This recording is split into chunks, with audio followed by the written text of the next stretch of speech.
What's up, guys? How are you? How are you doing? What's going on? Are you okay? I hope so. Are you fine? I hope so. Today, we're going to learn a spoken class. Through spoken class, we are going to learn how to introduce yourself. You know what, guys? Sometimes we need to introduce ourselves, and the people may also ask us how to introduce ourselves in a short. So at that time, you must give a complete information for that, guys. That's why today we're going to learn spoken class. So, my dear sisters and brothers, let's see our today's expression. Let's jump over it. Kabajamtoota daawwattoota channel AKU English with OROMIC. Guyyaa hadhaa barumsa afaan spookeniitiin walitti deemnee jirra. Afaan spookenii hadhaa keessatti yookaan immoo afaan communication yookaan immoo haasawaa hadhaa keessatti kan barannu barumsa how to introduce yourself, akkamitti of basis yookaan immoo akkamitti waa'ee keetii express yookaan immoo akkamitti waa'ee keetii of himta yookaan immoo akkamitti waa'ee namni yoo waas gaafate yookaan immoo namni waa'ee seenaa keetii yookaan immoo ma'aa keetii yookaan immoo umrii keetii hojii keetii yoo si gaafate akkamitti ibsita kan jedhu maduree qabannee isin dhiyaana jechuudha. Kuni barumsa spookenii haasawaa keessaa tokko jechuudha. So hanga xumura sagantaa keenyatti hanga nu wajjin turtan kabajaa isin gaafanna. Kallattii maan gara barumsa keenyaa isin jechuu barbaada. Okay, kabajamtoota daawwattoota keenya akkuma jalqaba isiniif himuu yaaletti barumsa hadhaaf isinii qopheessee dhiyeessee barumsa spoken class yookaan immoo barumsa kutaa haasawaa jechuudha. Asin dura kutaa tokkoffaa keessatti spoken kutaa tokkoffaa yeroo asin dura barannee jirra. Hadha immoo kutaa lammaffaa spoken class ilaalla jechuudha. Barumsa hadhaa keenya keessatti akkuma isiniif ibsu yaaletti waa'ee introducing yourself or how to introduce yourself. Why mataa keetii namni si gaafachuu danda'a yookaan immoo akkuma reefta isiniin jedhetti you know what, sometimes we need to introduce ourselves and maybe the people may ask us how to introduce ourselves in a short time. Yeroo tokko tokko namoonni waa'ee keenyaa nu gaafatu barbaada yookaan immoo waa'ee keenyaa beekuu barbaada jechuudha. So yeroo sanitti akkamitti gaafatta akkamitti deebisa jechuudha. Here is the ways of asking and the ways of responding jechuudha. Akkaataa itti gaafatanii fi akkaataa itti deebisan jechuudha. Here is the first one is tokkoffaan. What is your name? What is your name? I'm sure namni hundinuu jecha kana wajjin yookaan immoo what's your name wajjin baay'ee familiar baay'ee namni hundinuu beeka jedhee abdii qaba. Kanaaf what is your name jechuun akkaataa itti maqaa isaa gaafasan jechuudha. Karaa salphaan jechuudha. What is your name jechuun maqaan kee eenyu jechuudha. Maqaan kee eenyu. What is your name? What is your name yookaan immoo what's your name jechuudha. Gabaabsitee what's your name? What's your name? What's your name jechuudha. Kanaaf what is your name yookaan immoo what's your name jechuudha. Maqaan kee eenyu. Kuni haala tokkoon gaafachuu kan jechuudha. Karaa biraatiin immoo could you tell me about yourself? Could you tell me about yourself? Yookaan immoo could you tell us about yourself? Waa'ee keetii nuuf himuu dandeetta yookaan immoo waa'ee keetii natti himuu dandeetta jechuudha. Could you tell me about yourself? Waa'ee keetii yookaan immoo why information keetii history keenyatti himuu dandeetta jechuudha. Yookaan immoo could you tell us nutti himuu dandeetta waa'ee keetii nutti himuu dandeetta jechuudha. Karaa biraatiin akkana ittiin gaafachan jechuudha. Can you tell me about you? Can you tell me about you? Waa'ee keetii natti himuu dandeetta yookaan immoo nutti himuu dandeetta jechuudha. Yookaan immoo akkana ittiin gaafachan jechuudha. May I have your name? May I have your name? Maqaa kee beekuu danda'a? May I have your name and your address jechuudha. May I have your name? Maqaa kee beekuu danda'a jechuudha. Or please introduce yourself. Please introduce yourself. Maaloo maqaa kee of beeksisi. Please introduce yourself. Maaloo maqaa kee of beeksisi yookaan immoo nutti himi jechuudha. Or please tell us about your life history in short. Please tell us about your life history in short.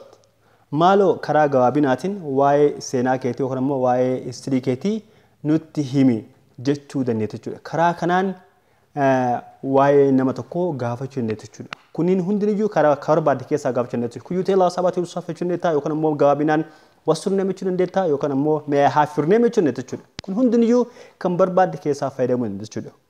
Kun hundiniyyuu maalidha? This is the way of asking akkaataa itti gaafatan jechuudha. Ka keessaa dassi jedheen gaafata jechuudha. Akkamitti deebista? Mee deebisaa haalaan jechuudha. Namni tokko akkana ta'uu si gaafate maal ta'e deebisa jechuudha. Ways of responding. akkaataa itti deebisan jechuudha. Ways of responding akkaataa itti deebisan jechuudha. Fakkeenyaaf what's your name yoo jetteen osoo maqaa isaa himin duratti akkana jechuudha. Thank you very much for giving this opportunity.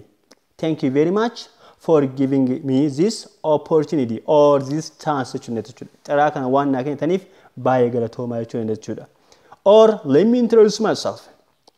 Let me introduce myself. Namni tokko what's your name yoo jetteen yookaan ammoo could you tell us about yourself yoo jetteen let me introduce myself so jechuudha. Let me introduce myself so kanaafuu maqaa kee of haa beeksisuu jechuudha. Yookaan ammoo I would like to introduce myself.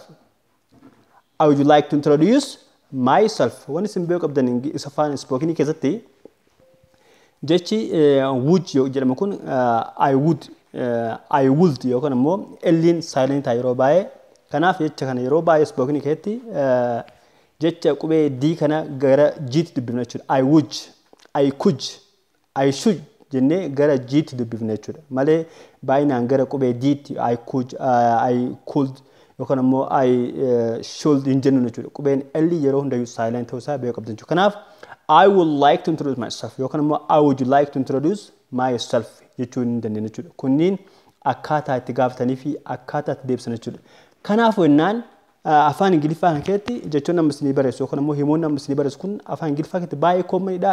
Yeroo hundayyuu kan bakka hundattuu isin gaafatanii fi kan bakka hundattuu deebii isaa itti deebistan jechuudha. Kanaaf fakkeenyaaf namni tokko what's your name yoo isin jedhe maqaan kee eenyu yoo isin jedhe yaa'u namni si gaafata jechuudha. Maqaan kee jechuun afaan ingiliffaa keessatti beekamaadha. What's your name yoo isin jedhe my name is Boona jechuudha. My name is Boona. Maqaan kiyya Boonaa jedhama jechuudha. My name is Boona. Maqaan kiyya Boonaa jedhama jechuudha. Yookaan ammoo gabaabinaan what's your name yoo isin jedhe I'm Boona jechuudha. I'm Boona. My name is Boona jechuudha dhiiste I'm Boona jechuudha. I'm Boona. I'm Boona. What's your name? I'm Boona. Boonaa jedhama jechuudha. Okay. Karaa biraatiin immoo my surname is Boon jechuudha. My surname is Boon. Maqaan kiyya Boonadha. Warri kiyya yookaan ammoo maatiin kiyya kan ittiin nayaamu immoo Boon. My surname is Boon. Surname jechuun maqaa jaalalaa kan abbaa fi haati ittiin nama yaamtu jechuudha. My surname is Boon. Maqaan kiyya kan warri kiyya ittiin nayaamu Boon jedhama jechuudha. Akkasumas immoo my nickname is Boone. My nickname is Boone. Maqaan qoosaa yookaan ammoo hiriyoonni kiyya ittiin nayaamtu Boonee jedhama jechuudha. Kanaaf what's your name jedhama my name is Boona. My surname is Boon and my nickname is Boone jechuudha. Kana hundayyuu haala kanaan ibsuu dandeessa jechuudha. So I am Ethiopian. Ani lammii Itoophiyaa jechuudha jechuudha. Okay. Kan biraa immoo gaaffiin si dhiyaatu jechuudha. When were you born? When were you born? Yoom dhalatte? Yoom dhalatte jechuudha. Gaaffiin kunniin common jechuudha. Of beeksisuu keessatti gaaffiin kun baay'ee common jechuudha. When were you born? Yoom dhalatte jechuudha. Namni tokko yoom dhalatte yoo isin jedhe I was born in 1999 jechuudha. Yookaan ammoo in 1988 or in 1999 jechuudha. Rakkoon qabu bara itti dhalatte kan dhugaa ta'e himta jechuudha. I was born on something. I was born in. Ani bara 1990 dhaladhe jechuudha. Past tense jechuudha. I was born. Gaaffiin kunis common jechuudha. Gaaffiin biraa immoo where were you born? Where were you born? Eessatti dhalatte? Bakka barbaadees gaafachuu danda'a jechuudha. Where were you born? Where were you born? Jechi where jecha qaba wherein jecha double educationidha. WHER dha. Kan immoo past tense jechuudha. Where were you born? Where were you born? Yoom dhalatte? Eessatti dhalatte jechuudha. Biyya kamii dhalatte jechuudha. Deebiin kee maal ta'a? I was born here. I was born here. Ani asitti dhaladhe. Biyya dhalatte himta jechuudha. I was born here in Baalarobe or I was born here in Adama or I was born here in Finfinnee. Bakka barbaade jechuudha. Biyya dhalate san himta jechuudha. Deebiin kee maal ta'a? I was born here in Baalarobe. Jettee deebisan jechuudha. Yookaan immoo karaa biraatiin akka biratti deebisuun danda'ama jechuudha. I was born and raised in Ethiopia. Fakkeenyaaf biyya alaa jiraattee yookaan immoo Awurooppaa jiraattee achitti yoo si gaafatan akkanatti deebisan jechuudha. I was born and raised in Ethiopia. Ani Itoophiyaatti dhaladhe achumatti guddadhe jechuudha. I was born and raised in Ethiopia. I was born and raised in Ethiopia. Ani Itoophiyaatti dhaladhe achumatti guddadhe jechuudha. Yookaan immoo karaa biraatiin haala biraatiin deebisuun danda'ama jechuudha. I was born in Ethiopia and raised in America jechuudha. Ani Itoophiyaatti dhaladhe Americaatti guddadhe jechuudha. Yookaan immoo I was born in America but raised in Ethiopia. Ani Americaatti dhaladhe Itoophiyaatti guddadhe jechuu dandeenya jechuudha. Asirratti dabalatee karaa biraatiin immoo I grew up in Adama. Adamatti guddadhe jechuudha. I grew up past tense jechuudha. I grow irraa dhufe jechuudha. I grew up in Adama but now I live in Baale Robe jechuudha. Adamatti guddadhe garuu ammoo amma Baale jiraachaa jira jechuudha. I grew up in Adama.